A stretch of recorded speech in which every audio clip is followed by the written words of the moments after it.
Oh my goodness. We had to shake the cobwebs off this channel. I tell you, it is so good to be back on Twitch. And look, I've got Ben right here with me. Ben, the CEO, Hello. Creator, creative director, owner of Syrinscape.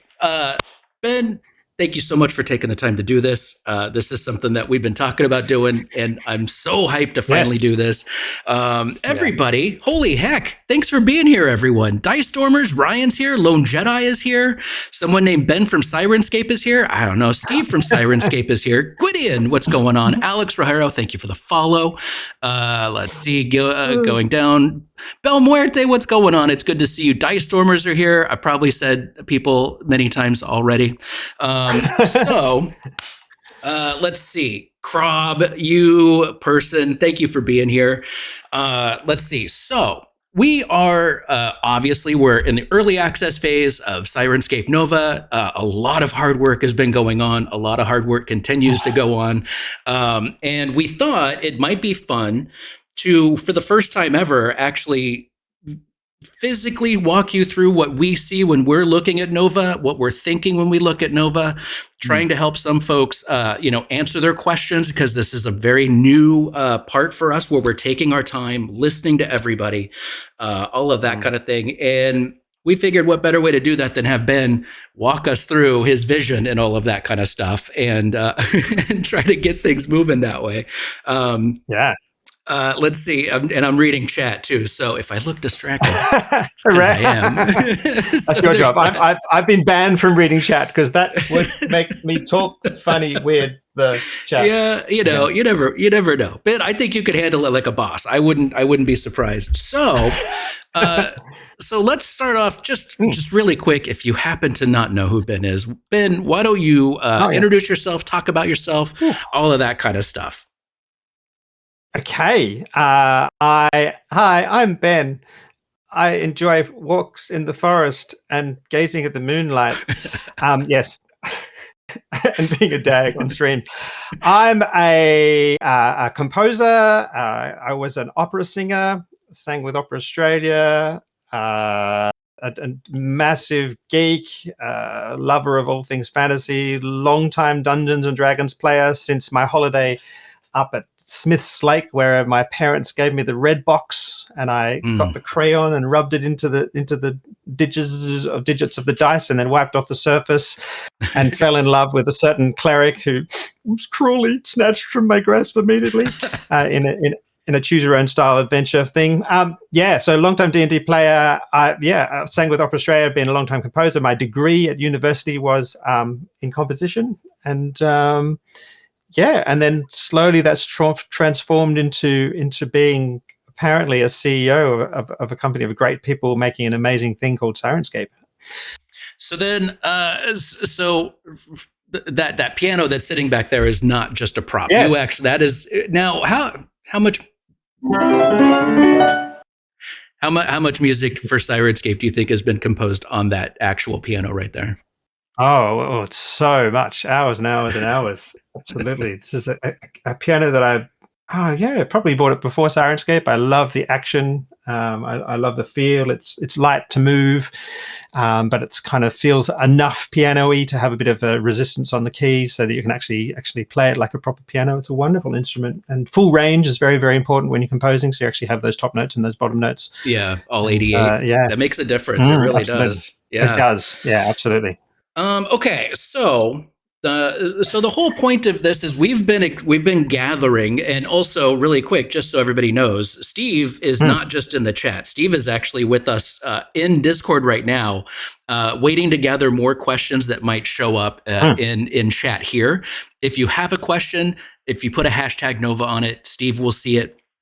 And hopefully we'll be able to get that in a timely manner to you and all that. We also do have a lot of stuff that we're planning on talking about anyway. So there's that. And lots of people have been posting questions from all over the place on the various different threads that we've posted on different forums and Facebook and all that. So thank you so much for those people. So we have lots we have to talk about already because of what people have already asked. But especially if a question comes naturally out of something that I've said or I haven't explained something very well, please prompt us in this chat right now. Yes, exactly. Okay, so let's start I guess the best place to look right now is just to look at the interface, the Nova platform that we've got here. Yeah. So, Ben, why don't you walk us through how this is basically working?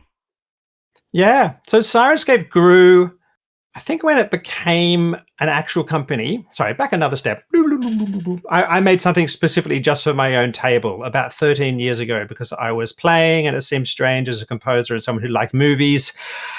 And I wanted something that made some music and sound at the table like I would have expected in a normal theatrical experience. And I really didn't find anything useful. So I made a little dodgy version of Syrinscape in Python years and years and years ago. And when we actually turned that into a proper company, I think we launched with 6 sound sets, a sound set being a single location or encounter or scenario. Red Dragon City Raid was there, the Witchwood was there, Brindletown was there. Brindletown and Witchwood, of course, come out of the Red Hand of Doom module, which is an amazing module written by Baker and Jacobs. James Jacobs, yeah, which is absolutely legendary. Anyway, beloved module that I've run many times. And then basically the library grew and grew and grew and grew and grew and grew and grew. And then we introduced authoring tools and people started bringing in their own things. There's like literally hundreds of thousands of Syrinscape sound sets now. And each individual user has access to, sort of 3,000 or 4,000 or 5,000 sound sets. And uncovering and managing running sound at the table basically becomes a more and more complicated job. And we've got really powerful search in the web player. But it's all mixed in with the official content, and there's really lots and lots of great content, lots and lots of great music. And we wanted to find a way of unearthing that content in a way that required as little prep as possible, that found you something sorted out in the way you most needed it as quickly as possible, and especially thought about sound design in the way that I gradually come to think about it. So if you bring up the Nova interface, if you look at my DMing and DJing with Syrinscape video, you can see that I think about sound design as as a location with some special effects maybe over the top, as music, if you read our blog, as music playing an emotionally narrative kind of role, setting the scene, which is not necessarily directly intertwined with the location, and then obviously creatures built over the top of that for encounters. And I've thought more and more about sound design in Syrinscape like that. Mm-hmm. Music in sound sets, in the web player and fantasy player, music is built directly into the location. And the only music you have really easy access to is the music that's actually built into Brindletown. So when you're in Brindletown, you have a bard there that maybe has 5 to 7 songs that they can play, and that's the music there. If you want to search for some other music and search, that's fine. You can bring it up and play those 5 to 7 songs that are attached to some other town or some other bard sort of context, like a tavern. And we realized that tying music to the location is not necessarily the best way to think about it anymore. So you can see here in Nova, we've actually broken music out. And it has been quite an incredible process, in fact, to find all the bardic lutist music that's been created over the years, all the bardic harpist music that's been created over the years, all the different sort of drumline combat music.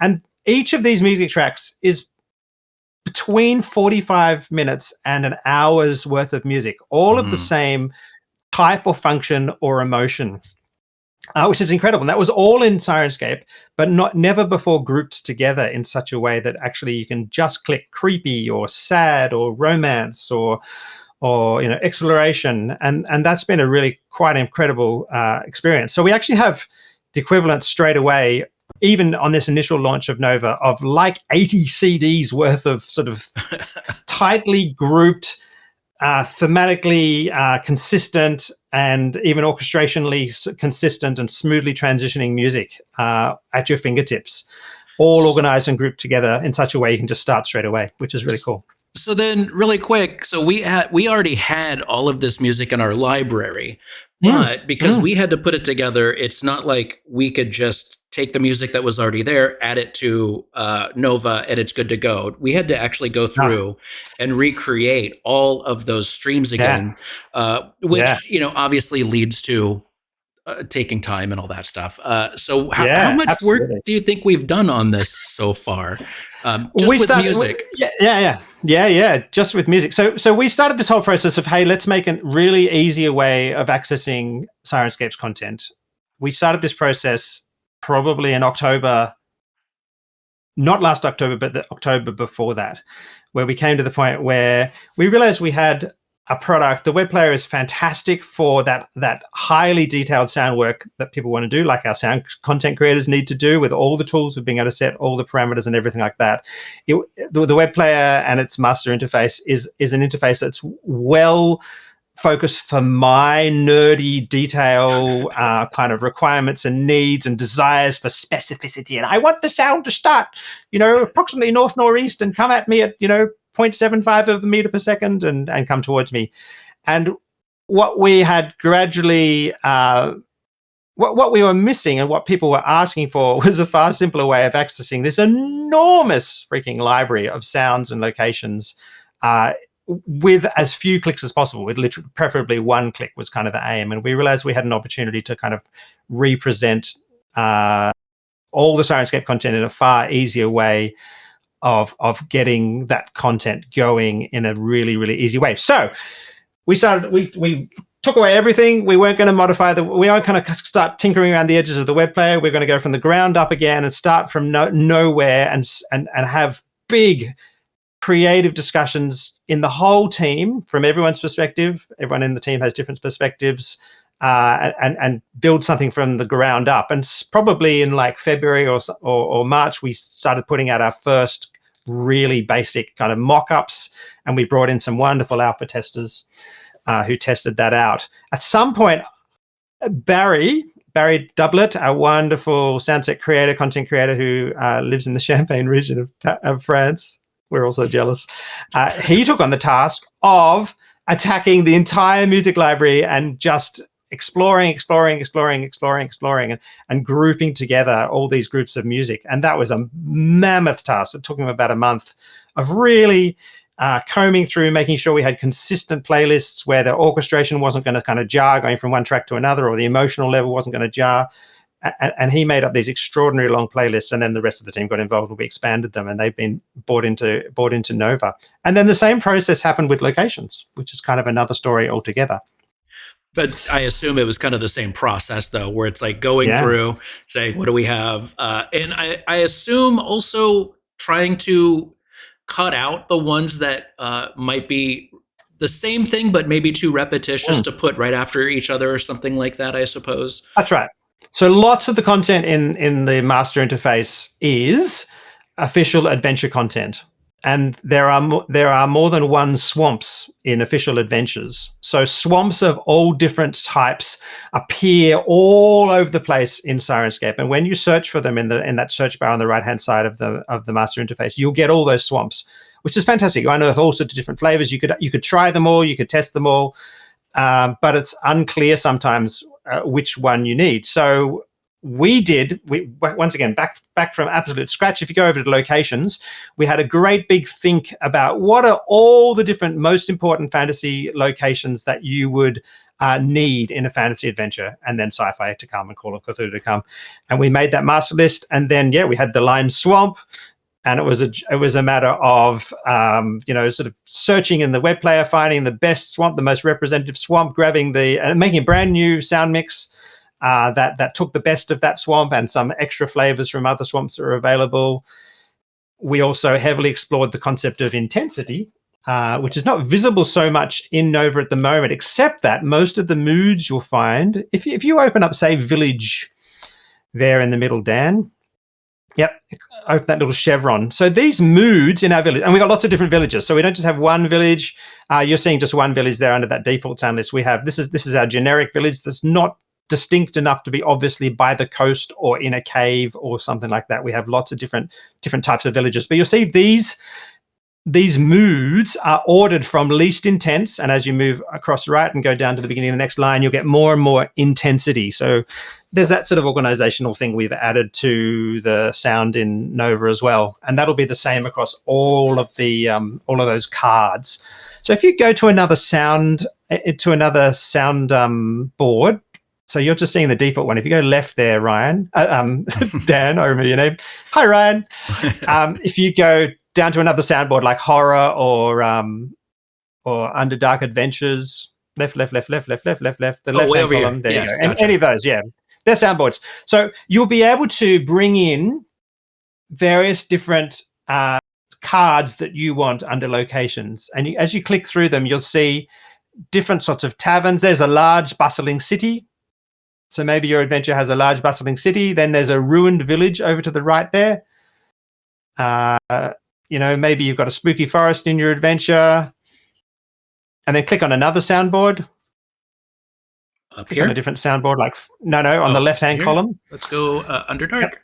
Underdark Adventures. Okay, so there's a generic tavern there. There's a small coastal village. And then the city here is just a city. So, and a jungle city. So obviously every city you're in your adventure actually sounds kind of different, right? And you want the specific one that's right. And so we came up with the concept. So city is just a generic city that's not obviously by the coast. It's not obviously in a jungle. It's not obviously on a mountaintop.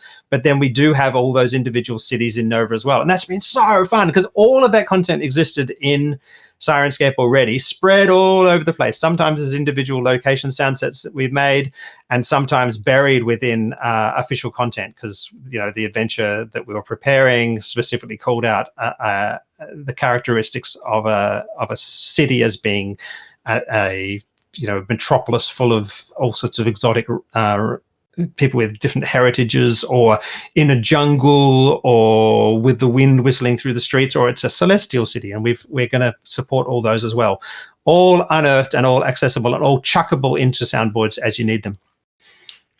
So we're starting to get some good questions coming in. I don't want to abandon your current thought process because that's actually really good to have that flow the way it has been. But I think that this is a good time to ask this. This one's from the Dice Stormers.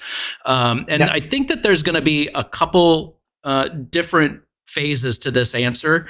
Will I still be able to use original Syrinscape in Nova?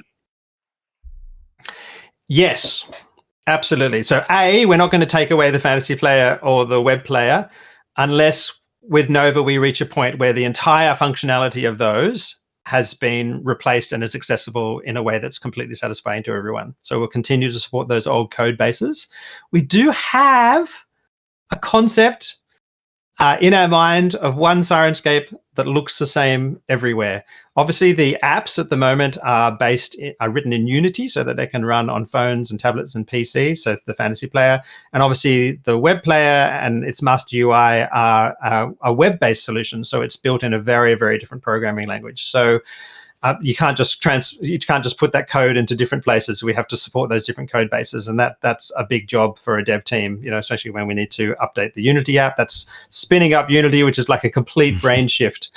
But we do have the concept ultimately of one Syrinscape, so that we would present that one ideal UI built in Unity, and we would also present it as a web-based app as well. But it would look the same everywhere you go.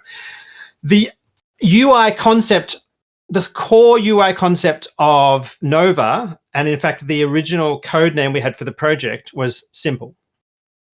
And we just kept saying it over and over again. If every time someone came up with an idea or we had a discussion, we would just ask, "Is it simple? is it simple? Is it simple? Is it simple?" So that once. So, for instance, when we present your own existing Syrinscape content in Nova, it has to slip in such a way that it doesn't add any complexity on the surface. So say we, for instance, wanted you to be able to author your own content like you can currently in the master UI, controlling the positioning and the timing and importing your own samples. We would do that in such a way that it doesn't add any complexity to the surface of Nova, and you would be able to use Nova as it is currently already with no apparent change.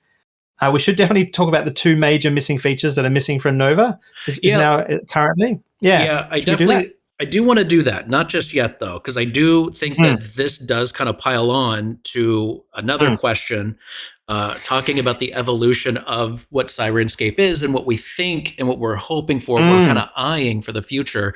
In the meantime, with Nova, are we going to be able to use all of the pre-made content that currently populates the libraries of Syrinscape? That's a big one, but using that in Nova. That's right. So, and this is probably the first question that everyone asks on a number of places. So it was on our list of things we were planning to ask if no one asked it in chat. Okay, so yes. So can I use my official adventure content in Nova? One of the things about the web player and its master UI is that when you're running official content, you're seeing a whole lot of stuff on the screen that you don't need to be seeing. You're seeing all the elements, the current volume they're playing, and when the next sample's coming, and all those names, and lots of stuff on the screen. So we intend to present adventure content, and this is reasonably early on our sort of dev pathway. We intend to present that adventure content in the way that you need to be able to use it. And essentially, if you're running an official adventure in Syrinscape, which is one of the huge things that Syrinscape does, it's one of the really big differences between Syrinscape and your other options you've got out there, that we are the official licensed content creators for the official adventures of all of the big RPGs. So when you're running Curse of Strahd, what you really need to be able to see are the moods of each of the sections of the adventure, which currently are organized as sound sets. And essentially, you need to be able to step through those moods. Maybe you jump forward 2 and then jump back 1, or you're in a standard castle location, you're exploring the different encounters that are in that. You need to see those moods, and that's about all you need to be able to see. You also need to be able to jump quickly between the different groups of moods, i.e. the different moods that are in the different sound sets. And you can't currently do that in the web player UI, because when you go into a sound set, the list of sound sets disappear. And the only other thing you need to be able to see, apart from volume controls and things like that, are the one-shots. So you can trigger those traps and bits of NPC dialogue and stuff. So when we bring official adventure content into Nova, it's going to be with that kind of thing in mind. And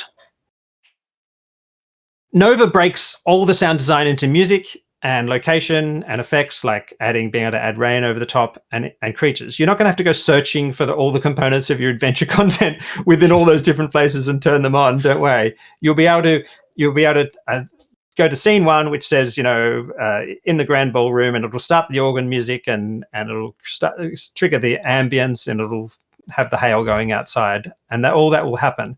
What Nova will allow you to do, though, is to change out the music. Because Syrinscape knows which bits of the sound mix are music, you would be able to override that big organ music once it's gone on for a while, and we've got the point that Strahd is a grand organ vampire. You'll be able to change that out for a lower key. So sad you didn't have a close up for that wonderful acting moment. You'll be able to change out that for a horror theme or whatever. That's right, yeah. Or you'll be able to add rain over the top of a scene. So say you're in Bavaria. What's it called? Barovia. Barovian cheesecake. Or you could be in Bavaria and, do a that's right. IRL RPG. That's right. And so you've got that gorgeous mix that our content creators have made with all the slightly disturbing people and the crows. It's always crows. So you've got that mix going. But Nova, of course, has that wonderful effects tab. If I go to that, Dan. Yeah. If you go to effects there on the right-hand side, you've got rain triggerable, and you've got lots of different types of rain. You've got slightly splattery rain, you've got intense rain, you've got occasional randomized rain, you can add some hail. So Nova will allow you to sort of enhance those sound mixes even more. But the core concept of having official content in Nova is that you'll just be able to just step through the adventure in the order you want, so that zero prep concept, which people really love in Syrinscape, which integrations like Fantasy Grounds and Foundry have done really well. Like if you're controlling Syrinscape within Fantasy Grounds or Foundry, you're literally just clicking those main mood names, and the job of it and all that UI has gone away that you don't actually need during play. Yeah. Well, my answers are very verbose and enthusiastic, and that's fine. So I'm okay with that. I'll try and be a little bit more succinct. It makes my job easier, Ben. You keep talking all you want. So I do see this. I think it's actually a very good question. At first I laughed, but now the more I think about it, Ben, what does make Nova let me do that. What does make Nova such a joy to use with your TTRPG? Yeah, absolutely. I'm so excited to use Nova in my own games. At the moment, I'm still using the web player when I run games, because I'm just missing a couple of really crucial features, which is why Nova is still in early access. As soon as those features get into Nova, I'm going straight for it. So what's wonderful? Yeah. Well, I don't mean to cut you off, but because it did kind of come up already and you just mentioned it, this is a good time to talk about what exactly needs to happen before we consider Nova starting to leave early access, starting to migrate into, hey, this is feeling like Nova now. Yeah. We're intending to keep working on Nova all year and making it better and better and better, and bringing in more and more features, and reacting to feedback from the community and making it available on more platforms and all that sort of stuff. But there are two features which are currently missing, which is super, super important. And they are saving scenes and customizing soundboards. So if you go to the Nova UI, so say at the moment, you can start some music, you can start a location sound, and you can start some rain over the top of it, and you can have some kobolds chatting in the distance. And all that sound is all running, and you've done that by clicking on the music tab, starting sadness, clicking on the locations, and starting quiet day in the morning, and doing each of those four things. Of course, you'll be able to save scene, and that will create a shortcut on the left-hand side, you'll be able to then type in scene 1, a foreboding morning. And then you'll set up another scene, which will be all you do is go to effects and add some light thunder that plays occasionally, and you might then save that scene, and that's going to be something dangerous on the horizon. And then you'll go to music and change out the music for a vigorous combat theme, and you go to creatures and you'll add in the red dragon creating mayhem, and you'll save that scene as the red dragon attacks. And then you've got a list of what essentially look like moods in the traditional UI, and you can just click through those and change the complete sound design specifically to what you want it to be, just with that individual single click. It's simple. So that's the number one feature we're missing at the moment. It's straightforward to implement, but it's straightforward to implement locally, so that those last for the session that you currently have the window open. Slightly less straightforward to implement, so that it always those scenes you've saved are always available on that browser. And then once again, there's another implementation which is even more complex to make sure they're attached to you as a user and are available to you everywhere you log in. And that's what the dev team is literally working on right now. And they'll be ready yesterday. We need to talk at some point about expectations and all that sort of stuff, and my optimism. So saving scenes are there, and I would like to say Ben can read these questions and start talking all he wants. He doesn't really need me here. I'm here to make sure that he doesn't go off and let his exuberance and excitement take over, because Ben is a dreamer. Ben thinks 3 years ahead, and so it's very easy sometimes for him just be like, and then this happens, and we're like, well, wait, no, it doesn't just happen yet. Hang on a second. I'd like to make it very clear before I describe the next feature that's coming and promise it's going to be out tomorrow, that we are a small team, and the dev team are wonderful and creative and very rigorous, and only want to deploy code that they actually know what it does, and is secure and is not going to fall apart and create a massive dev debt in the future, where they're just basically trying to put out fires continually. And I'm sure anyone who's had anything to do with software development knows that it always takes way longer than you want it to, way longer than you thought it would. But if you have the right development team behind you. So let me just make very clear, I very much appreciate the efforts that our dev team puts in, and I will endeavor to not overpromise in this stream. But I'll try. I can't promise it's going to happen, because it's my natural instinct to get excited and overpromise. That's right. Ryan's crying. Excellent. So feature number 1 is saving scenes, and then go to the interface one more time. So in that default soundboard, the Dungeon Master has chosen to make available for this session some spooky music, some creepy tunnels music, some disturbed dungeon notes, some bardic ludus, some bardic hardest music. And then under locations, the Dungeon Master for this adventure, which is you, have decided that you're going to need a market town, because that's the sort of town you want. The players might go into a shop, so that's decided to be available. et cetera, et cetera. And they might then go to a swamp at some point. So their soundboards, that's where you will be able to make your sound, hit plus, make a new soundboard, search through all of the content. At the moment, all the Nova content, which is hundreds and hundreds of different cards, add them in, and it's all ready for your adventure. So if you're a dungeon master who just needs to make the locations and the emotional tones available for you, then prep for you is just, they're going to go to a dungeon, they're going to go to a seedy tavern, they're going to go to a village, they're going to go in the stables, and that's where they find the dead body. And then under music, I'm going to add, creepy music, I'm going to add victory music, I'm going to add a barley harvest. And if that's prep for you, and then you're just happy just to click stable when the party goes to the stable, and then manage that emotional flow by changing the music up, that's prep for you. And those soundboards are going to be 100% customizable.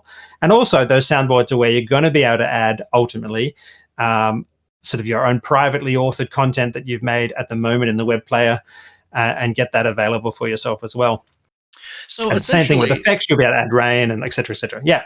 So essentially, and I'm going to leave this up while I'm talking, which is very annoying. Yeah. But so essentially, the idea is that when customization is online and it's ready to go, I can build out where the adventure is going to take place that day, like during that session. But then also, I'll be able to run my location. So if we're in a busy town, I'll be able to run that, and I'll also be able to switch up music without changing the location at all. That's right.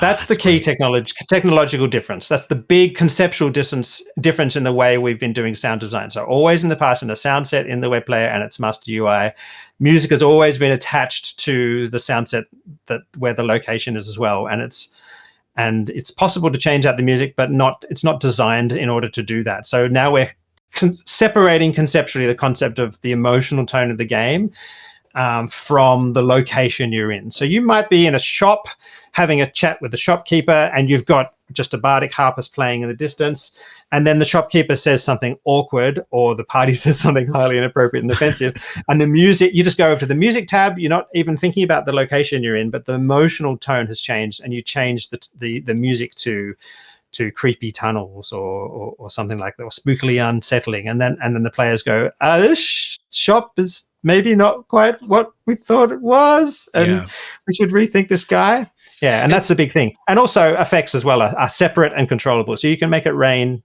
outside the shop. That's one of the rain settings, So essentially, and to be honest, I have seen this sort of request of Syrinscape before, to be able to be like, can I just change the music but keep the location the same? And again, that's a little bit of feedback that comes in, a little more feedback that comes in. And the plan is for that. So customization is big, and that is one of the things that needs to be implemented before we consider this out of early access. Yes, that's right. What else is there anything else in that realm that would need to be implemented, or is that it is a big one. I'm not downplaying that at all.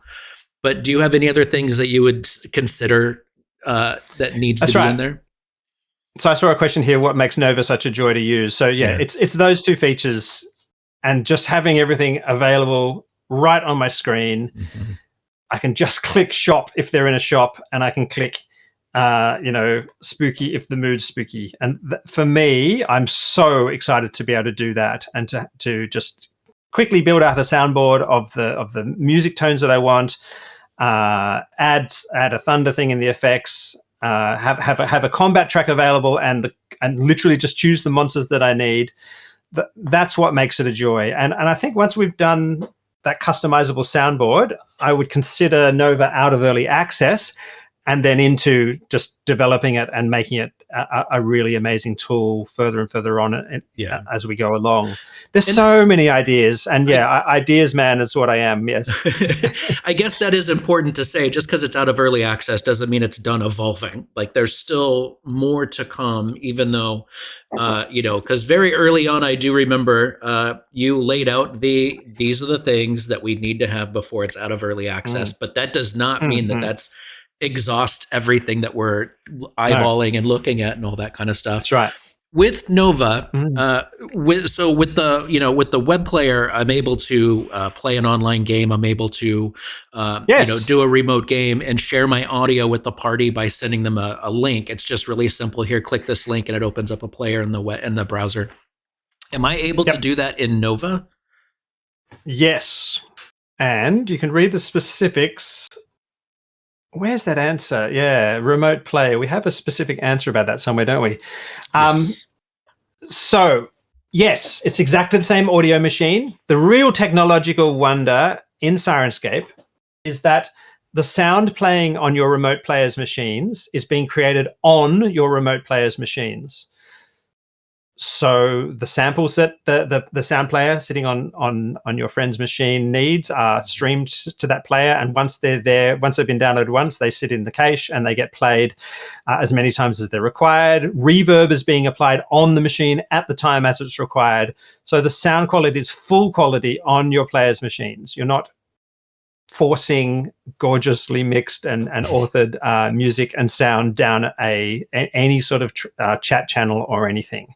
So when there's a break in the internet, say your player becomes completely disconnected for up to 2 minutes, Syrinscape will trundle on perfectly happy, waiting to see if it gets any updates about what it should be playing from the server. And then when the internet comes back, the server will send another cue to tell Syrinscape that actually the mood has changed, and it will transform and do that.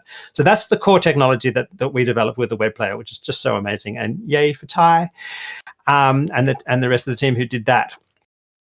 That's Nova is using exactly the same machine to play the sound. So all those VTT integrations that have been built to use that machine. So that same share audio link, which we haven't added to the UI, will be the way you share the sound. You just click share audio, share that link. Your players open Nova anywhere in any browser on PC or Mac and Chrome and Edge and all those things, and the sound will just come straight out. And then that's all they have to do. They don't need an account. They don't need to register. They don't need to do anything. They certainly don't need to pay. But at the moment, there's another thing that needs to happen before early access is finished, is the volume knobs. If you go to the UI, that's another cool technology. See, I'm forgetting. I'm just assuming. Volume control of the music is now independent from the location, which was not something that was obviously and easily done. So I've set up that freaky shopkeeper, and the shop sound's going, but there's this kind of spooky tone, but the music's a little bit loud. I just touch that volume controller on the music underneath that music square, and the music volume goes down and everything else stays the same. That's actually broken for remote play at the moment. We haven't wired up any of the bits to make that happen. So you can use Nova for remote play at the moment, but if you want to hear the same thing your players are hearing, just keep all those volumes at 100%. Right. It's just dev work that needs to happen. It's literally, 6, 8, 12, 16 hours of dev work that needs to happen to do all the wiring up, and then that'll be done. But we have several people who can do development work in Syrinscape, and it needs to be done in a rigorous way. And I have to set the priorities. And the moment saving scenes and customizing your soundboards is ahead of that wiring work. As soon as that feature comes up and gets to the top of the list, then dev will be concentrating on that. And I'll probably be asking for 9 other things at the same time, and small tears will be streaming out of the corners of their quivering eyes. Yeah. Well, so yes, it's a quick answer to that. Yes, you better use Nova exactly the same way you can use a web player. Okay. And I do know this because I had to set it up yesterday. I do know that you can do it now. It just requires a few extra steps. Yes.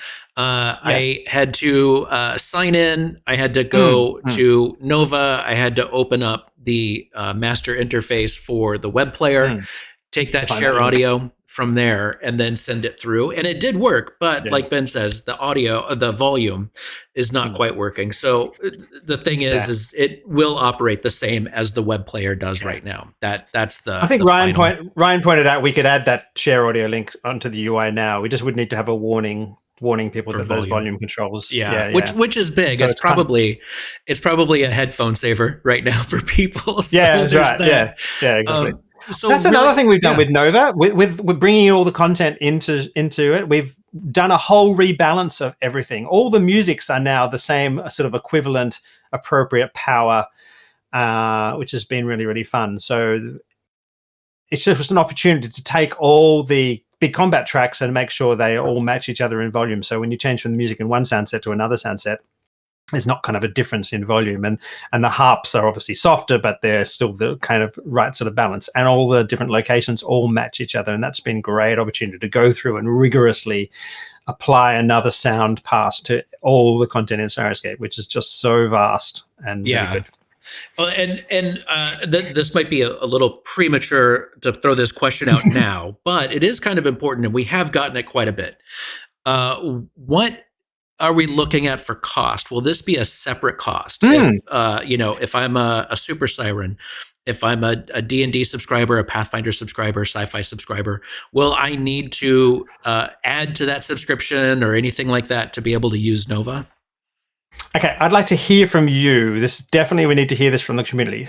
With one thing straight up. Obviously, a Super Siren, the definition of a Super Siren is it unlocks everything Syrinscape. So all of the content, all of the authoring tools, access to all the community content, absolutely everything is what you get with a Super Siren. So that top price point is the most you're going to pay for Syrinscape at the moment. And we're not going to have any add-ons above that. But we probably should think about a subscription that maybe gives you access to only Nova content and possibly not any of the official adventure content. Obviously, we pay a license fee to Dungeons and Dragons and to the Pathfinder teams and those wonderful companies who allow us to build official content. So one of the things you get with a Super Siren is access to all that content, and we pass on some of that, some of your cash to those wonderful companies who have done amazing creative work and deserve to be rewarded for it. But all the Nova content, all the core Nova content is just original Syrinscape content. So possibly we should have a price point below that just for that simple kind of less content. I'd love you to literally start pumping in ideas into the chat now, because we really don't know what's appropriate. Obviously, for that really, really super low prep dungeon master that just wants kind of any kind of generic city, they really don't care if it's a city on a Tuesday with people who are only left-handed, and they just want maybe just 5 sounds. They just want combat, sort of bardic and spooky, and that's only 3. There's probably 2 more I can think of, and they only want those musics. Should we be offering a really limited library that at a lower price point? Obviously, a lot of our existing Syrinscape audience are the real geeky kind of sound masters like me. So we probably, that's not, maybe I'm not even asking the right people, but yeah, we do need to find that out. But yes, step number 1, there's no add-on cost above the Super Siren. I don't know. I don't know. So, yeah, and I do think a good place to give all of that feedback, because you and Steve work very hard on the Syrinscape forums. There are a couple different places that are on our Syrinscape forums for feedback, for questions, for experiences while we're in early access. It's a good place to go to give that feedback, because genuinely, like you're saying, Ben, what does everybody think? I think that it's a fair point to say, if I'm just going to use the generic stuff, if I'm just going to use the Syrinscape non-licensed stuff, maybe there's room for that, So it's interesting, and I do think that we don't necessarily know what the best way to go about doing that is. So feel free to definitely give us feedback and let us know. In the forums is a great place to keep that feedback living there forever. So we'll definitely see it. That's a good place. We should maybe start a thread, like how much should you pay? What do you want to pay for Nova or something like that? I think, it's important for sure. I think I'm happy to have those conversations in public as well. I mean, we're transparent. Everyone understands we're people working on something that we're very passionate about, and we need to be able to operate as a company and pay all our server costs, and everyone needs to be rewarded for the work they do and to be able to eat and house themselves and all that sort of stuff. So I don't think I have literally had people on Facebook and said, "Oh, it's too expensive," and then I've asked, "Well, how much would you pay?" And no one says, "Oh, you should give it away for free," or no one says, "Oh, I'd pay 50 cents a year or something." Even people who have never really been Syrinscape users or only pay occasionally are all quite reasonable and intelligent in their responses, which is lovely. And so, yeah, I think that's one of the things I'd really like to open up the discussion around and find a really great price point, because we have thousands and thousands of subscribers at the moment, but the majority of those subscribers are of the type of people who want all the power that Syrinscape can offer, and all that authoring tool and access to all the official adventures and all that sort of stuff. So we don't have much access in our existing community to that potential audience of people who actually want something quite a lot more basic and straightforward. So I don't know. Yeah, interesting. Well, so when it does come to Nova, what sort of compatibility can someone expect, say, with a VTT or anything like that? I think that's a good thing to start talking about too. Yes. So passionate about this. So imagine this. Bring up the Nova interface again. Not that I don't love your lovely face, Dan. Sorry. So you open a map in your favorite VTT. The map's title is literally Swamp. And so Nova already has, maybe it offers Swamp as one of the options. Maybe it offers the 3 different swamps there are and lets you choose. Maybe you've attached a specific swamp mood to that map already, and that just starts automatically when the map opens. How cool is that? You don't have to go to the Nova interface. Maybe there's 7 different music tracks available directly just next to that map, as you control and control the mood and contour the sort of the emotional narrative. Maybe it's just a slider between kind of, intensely disturbing and sort of relaxing, and that sort of automatically happens. Or maybe it looks for keywords in the text of the adventure page you have open and sort of makes some suggestions of the different musics that might be relevant. And then you populate the encounter tracker or the combat tracker with goblins, kobolds, and a green dragon. Well, under that tab on creatures in Nova, and in the way we've structured the Nova content, it knows about those things. They're automatically ready to go. You've assigned what a combat track looks like, a combat music track looks like in this adventure. So when you hit start encounter in your VTT, it turns down the locations, it starts the combat music instead of the ambient emotional music you had before, and it starts triggering kobolds. I can't remember what they were. Yeah, anyway, 3 months. A green dragon, I remember the color. And those just play. As the hit points of the green dragon reach 0 and it dies and isn't anymore, the green dragon sounds stop immediately. I mean, VTTs are ideally set up to click the buttons of a kind of a concept like this for you.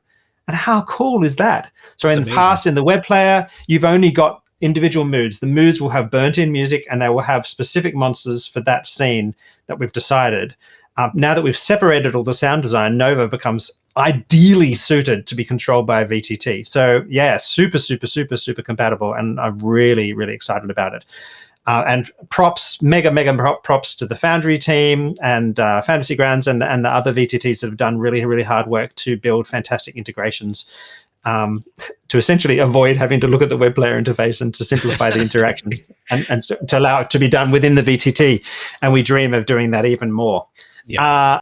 Like it done yesterday, please, all those developers. So, but exciting. I would like to say that sort of integration into a VTT is not something that we are expecting to happen before it leaves early access, anything like that. However, as Nova is getting put together, we are keeping those types of ideas in mind. We're trying to make sure that is ready to go, that it is something that we can do down the road, because if we can get in front of all of these things and everything gets designed with that in mind, it makes it that much easier when we're ready to move forward. So, and that's one of the things that makes development take longer than I would prefer. Is that the dev team thinks very much about, well, what's the consequences of this line of code I'm writing or the way I'm designing this particular procedure? Will it need to be accessible from the outside at some point via an API? When I'm starting the elements that Ben's decided will make up that medieval town, do they need to be able to be startable as a group?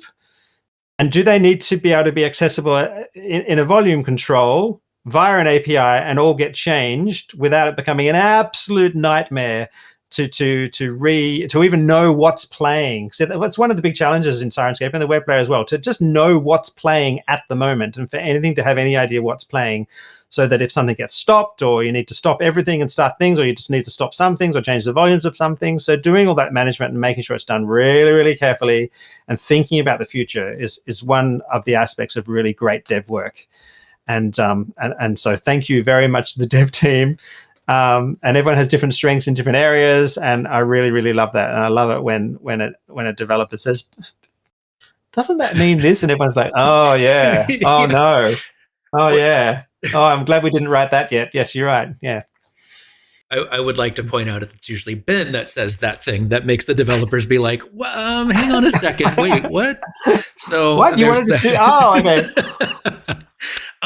So then, so right now in its current form, you can use Nova for an online game. It's not fully ready to go yet. Again, see the label of early access, all of that sort of thing. Bel Morte is asking, is it built in Unity? So the fantasy player app and the sci-fi player app are Unity apps, which is a platform that you can build you can build code you can release on the iPhone and on Android phones and on PC and Mac, all with the one code base. The web player and Nova are all built in browser-based things. If Ryan's in the chat, maybe Ryan can say the words, because I can say Angular and I can say backed by a Django server Python thing, but maybe so that's a web-based thing. So it's a completely separate code base. So we had to completely rebuild the sound engine, and currently we're maintaining two completely separate code bases, a Unity code base for the apps which run on your phone, and a completely separate code base, and that's a bit of a nightmare. Hence that distant concept of one Syrinscape, which Ty mentions quite frequently. Wouldn't it be lovely just to be working on one code base and you make a change and that changes it everywhere? Yeah. So no, it's not built. The one's built in Unity, the other's built in Vue. Thing. Nova is Vue. Okay. Thank you, Ryan. Perfect timing. Well, actually, look at that. Actually, Nova's built in Vue. That's right. See, there's another thing that slows down dev. Ty took ages and ages, literally trying different UI machines to that can build a card and slide in and be resizable and adjust automatically to the context, and the ultimate decision was Vue. And now that decision's been made, we have lots of flexibility for ultimately showing Nova in a whole lot of different places on a whole lot of different screen sizes, et cetera, and it not being jankland. And so that will pay off in the long run, but literally looks like nothing's happening because nothing visible is being built, because all he's doing is just playing around and experimenting with some different pathways we could go down. Some of those pathways ending in a horrible, unexpected death and a tangled code, which are happy to avoid. So so those sorts of decisions are great, and Vue has been gorgeous. For instance, the colors you see in Nova currently are palette. So all those colors are determined by a single choice. We've chosen that palette, which of course means optionally, sometime in the future, we could skin this Vue interface, and all the colors would change to a new set of cohesive colors, which all sort of blend and look logically really, really well with each other. So, we're not setting the HTML color code of that individual card. It's all just defined sort of in one place and gets adapted, which is really super important, that sort of stuff. So we mentioned the VTTs. The other big question that we always seem to get, what about Discord integration? How is something like that going? How is that looking for us? What are we thinking for the future of that? Yep. So any Discord integration that's currently possible with the web player is possible already with Nova. So if you're using Kenku FM, which is probably the best option to port the sound of the web player through to your players directly within Discord, so that they just get an individual person they can control the volume of, then you can do that. The reason you would do that is because you don't want your players to have to click on a link and open it in a browser and have that browser sitting on their machine. Right. I don't quite know why anyone has players that aren't prepared to do that. Maybe because their machine is super, super, super slow. Yeah, that's probably true. And then maybe they're running lots of other things. But yes, anything that's true, anything that you can do already with a web player, you can currently do with Discord. There is no current plan for the Syrinscape team to develop a Discord bot specifically designed just for hosting and delivering Syrinscape over Discord.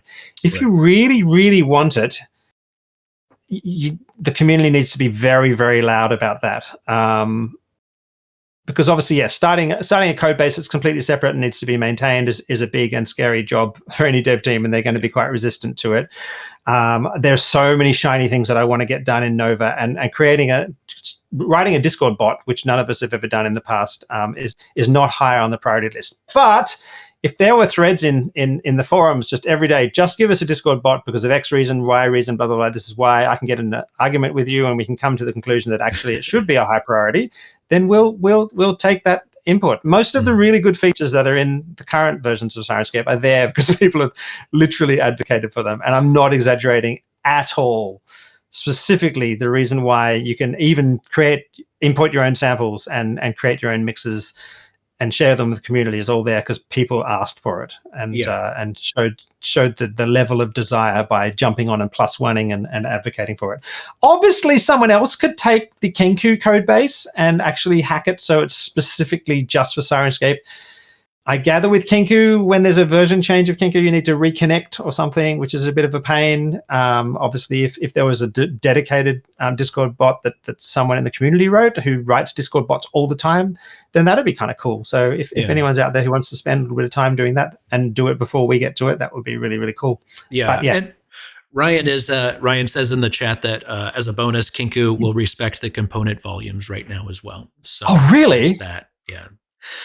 Really? Of course, that's right, because you're routing the actual sound that's actually coming out of the browser. Yeah, so maybe it is a better solution at the moment. I mean, it's a great solution. Kenku's a really good solution. We've been recommending that to a lot of people for a while now, So the Owlbear Radio guys wrote it, didn't they?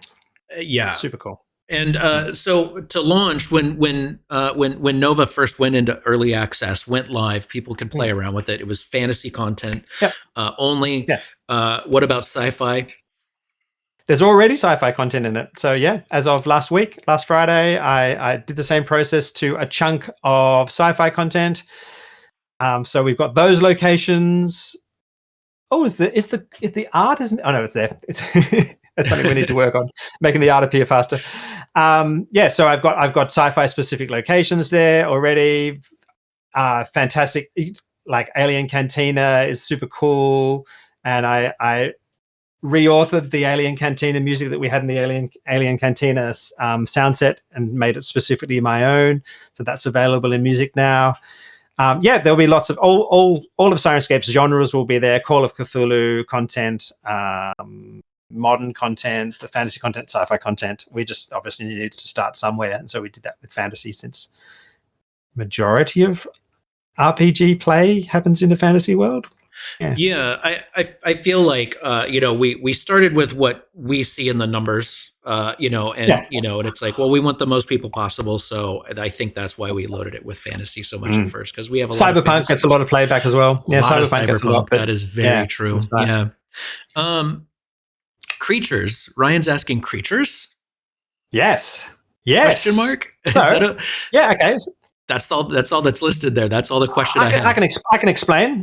So go to the interface. Yeah. And if you're a super siren, you can do this already. And in fact, if you're anyone, even an anonymous user, you can go let's go to the default soundboard. So we made everything in the default soundboard free for everyone, even without an account. I'm pretty sure. Ryan can confirm. So you're in the stables. So you can either just click straight on the stable button under those locations. See that stable? You can just even without the chevron. So fold that chevron away. See what does it say under stables there? It says exercising. Yeah. Okay. So you can just click on that. It's chosen a middle-ishly intense mood, and it just starts stables straight away. If you wanted to be specific about the type of stable, this is something that happened in our alpha phase, as we just had stable, and there was like a slider for intensity, and you could make the stable more intense or less intense. We got a lot of feedback from people saying, I actually want to be able to control specifically what's happening in my stable. And if the horses aren't exercising, I want to make it not difficult to choose. But that's kind of cool. I can hear that because it's coming through to me. And then we've got the music. So go over to music. And let's start a combat sequence in the stable. So start combat. Yep, drumline combat. Boop, and go over to the creatures. And you can all try this at home. And then just click on goblins and skeletons. Boom. Yep, to start those two. And once again, you can pop out the chevron if you like and choose whether they're underground, whether they're using swords and bows or whatever they are using specifically. And I have authored, and the team as well, are authoring those specific combat sounds that now just layer over the top of that. That sounds so cool!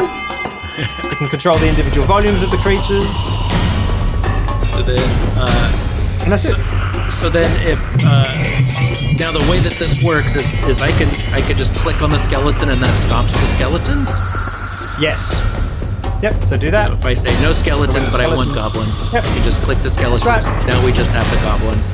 If there's an orc nearby, I could just click orc. If the goblins are gone, I could just click the goblins again and they shut down. It's an on-off type of situation to make it much faster. That's right. Exactly, and that's it. And then when combat ends, you just either stop the combat music and put on the music you had before, you adjust the volume, and that's it. So you're in the stable, that's where you got the stable sounds going. You've got combat, that's where you got combat music going and what creatures are in it, and it's that easy. And you could do the whole thing in a thunderstorm by adding in some rain and thunder under the effects tab. And you can save that setup that we got to, which was going to stay playing for about 45 minutes while the players failed thoroughly to kill the goblins and skeletons quickly. You can save that as a scene. So actually starting all those sounds and adjusting all the volumes specifically becomes a single click saved as a scene. And that's what Ty is like literally tippity-tappity-tiddly-tappity encoding at the moment. And then I can stop everything with this button. The stop button stops everything. Will stop everything. Yep. And it'll fade out nicely, as is the thing that Syrinscape does. And you can see how different this is from a loop, right? From an MP3 recording where it's just a recording of audio and that's called Goblin Battle. And it's like, well, I want Goblin Skeleton Battle and And then ultimately, if you want to author your own monsters, make your own versions of Goblin Battle where they shout Irish rhyming slang the whole time, then you could author that at the moment in the web player, and then add it into your soundboard, and you could then trigger that and start that sound if you want. Great. Okay. So then, a little bit of a clarification. So in the sci-fi teaser, there's no creature tab. That's what Ryan was asking about specifically. Yes. Will there be creatures here? Yes. Okay. Sorry. Got it. Sorry, Ryan. I didn't understand. Yeah. So these top categories, these big top tabs, are mutable. They're not set by us. They will be customizable.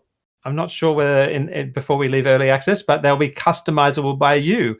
So you could actually make your own tabs in your soundboard. So maybe you think about sound design in a different way to us.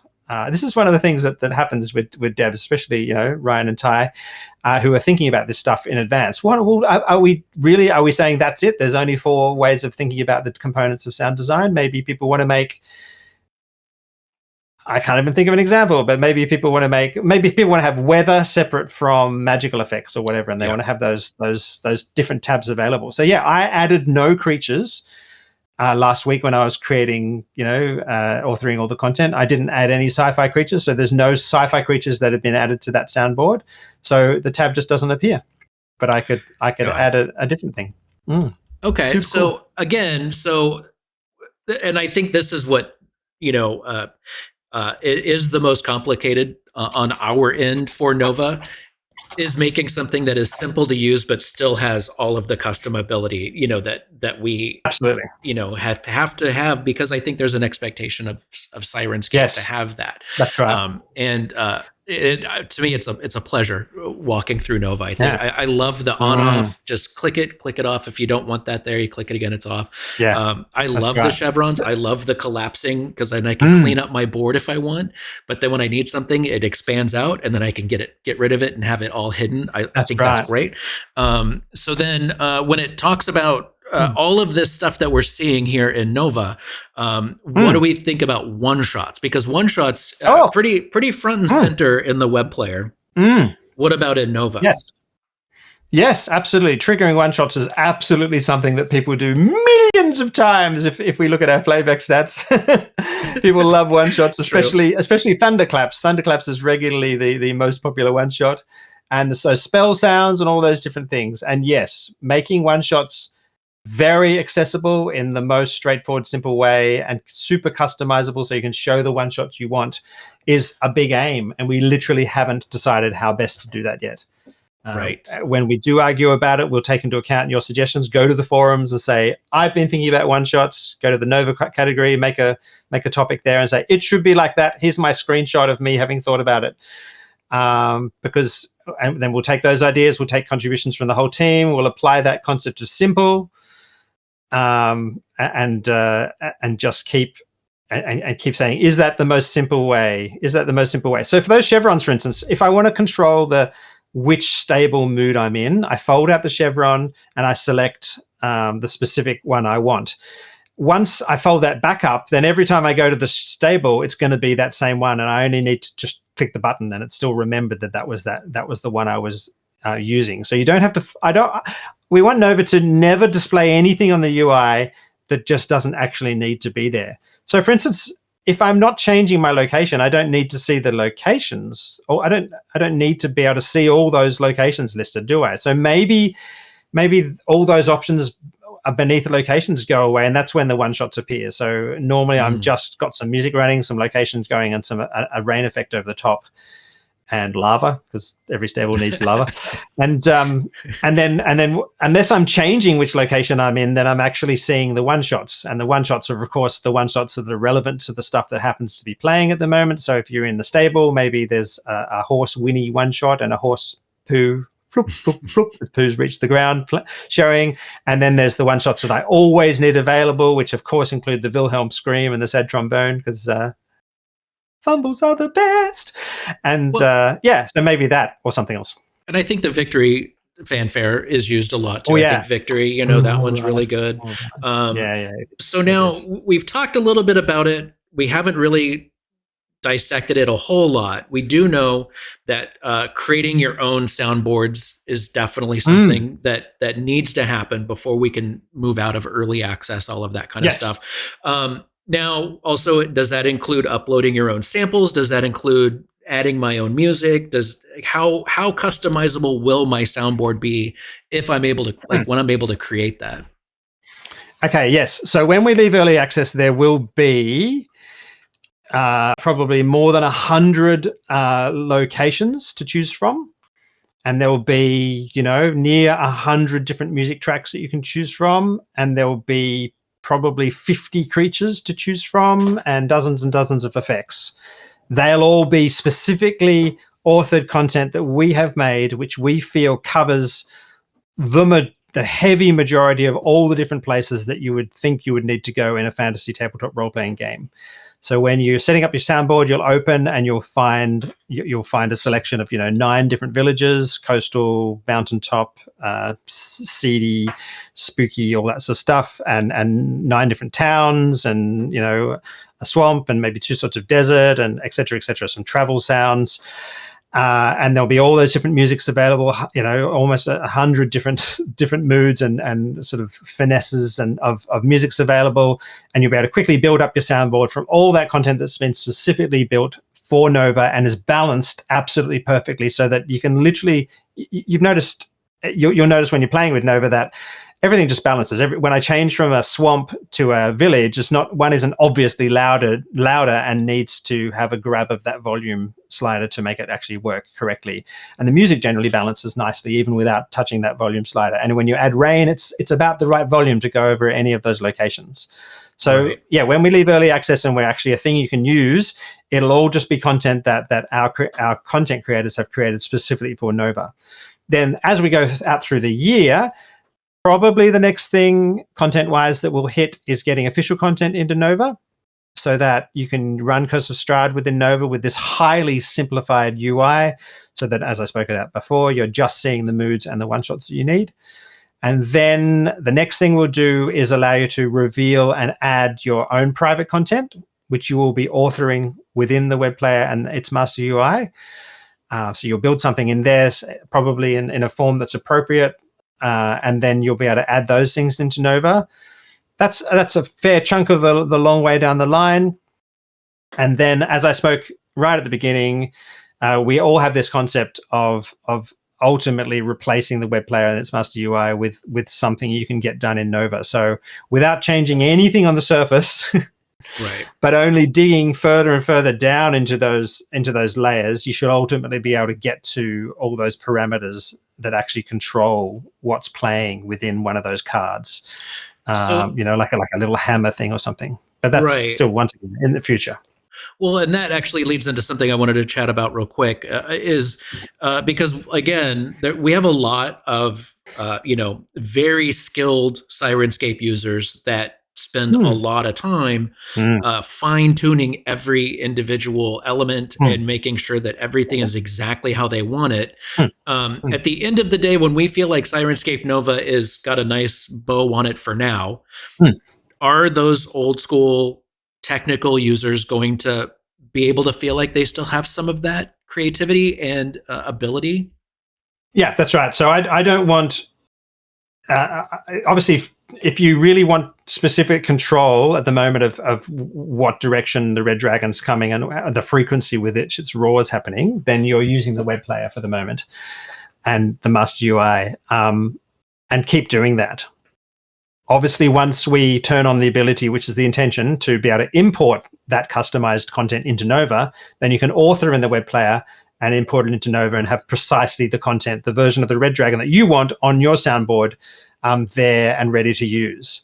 If one day the UI of Nova allows enough access that you can get everything done customized wise that you'd want to be able to do, and that is currently available in the web player and its master UI, we would then put it out to pasture and allow you to do that directly within Nova, which is a really exciting prospect. And that concept of that one Syrinscape comes out. But yeah, for sure. Yeah. You can basically make a choice. If immediately, as we're saying, right, Nova's out of early access, we're now just adding features and developing it. Then yes, you won't be able to use your custom content in Nova immediately. But that's our intention, to get that done as soon as possible. Yeah, that makes sense. Yeah. Another thing that does come up is how are we expecting this to work with mobile tablets, things like that. What are we expecting for that? That's right. So at the moment, you can run the Fantasy Player natively on mobile. You can multitask in an iPad and run the online player and control it from the master UI. Will the Nova, Ryan could probably answer that. Will the Nova sound come out of the online player in the same way it comes out of the web player, which means you'll be able to play it back on a mobile device? You could probably control Nova from an iPad with no sound coming out, but the sound coming out from a web player on a device in the corner that's attached to your sound system. Should do. So that Ryan works. it should do. Yeah. Okay. Yeah. There's nothing in the UI that stops you from being able to run the UI on an iPad.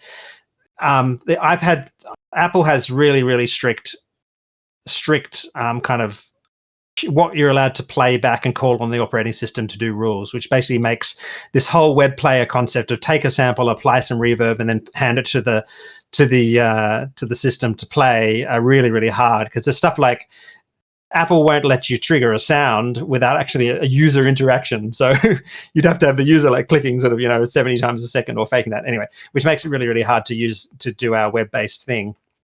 And so so the intention would be it should work the same, and you could run it from your iPad and have your phone running the online player attached to your stereo system, or have the sound on remote players and all that stuff. But a lot of that stuff we just need to deal with and think about and argue about the best way of doing. Ultimately speaking, steam starting to come out of Deb's ears. We would rewrite Nova in Unity or whatever native thing, so it would run as an actual app on your iPad. It would look the same as Nova does as a web-based thing, and you wouldn't really know you were actually using a different code base, but you'd actually be just using it natively on an app, and it wouldn't be subject to those nasty restrictions that Apple puts on. Nova runs on my phone. The UI doesn't scale very well at all, but it runs on my Samsung phone quite happily. We just need to make things scale and fold away a little bit more. But like literally, no one's done the code to do that. And of course, phones, the performance of phones is like vastly inferior and less reliable than the performance that PCs and Macs offer to browsers. So yeah, lots of all that stuff for the future. There's a lot of little things. And Ryan's in chat going, we're doing what now? Yeah, good. We're good. We're talking, yeah, a long time in the future for that sort of one Syrinscape thing. We just want to make Nova work really, really well in browsers on PCs and Macs at the moment. Yeah. Well, Ben, look, this takes us to the over an hour. Actually, it turns out if I set you up to talk and I just step back and let you do it, you will talk, which is great. It was wonderful. Yeah. Is there anything else that you wanted to make sure, to get out there before we end the stream for today?